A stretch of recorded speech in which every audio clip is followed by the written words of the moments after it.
Moving to the next two tabs, we have transitions, followed by animations. Both transitions and animations perform the same function. They help the learner focus on the information being presented, though they do this in different ways.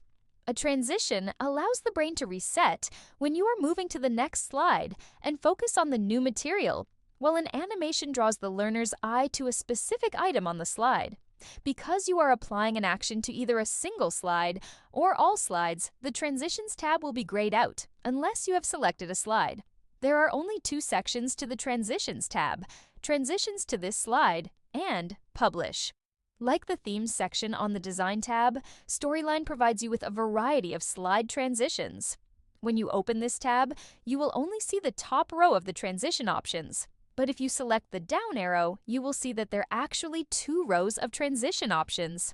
There is a grayed out Effect Options icon immediately to the right of the drop-down feature. You will have to select a transition for you to use this icon, and each transition will have different possible options.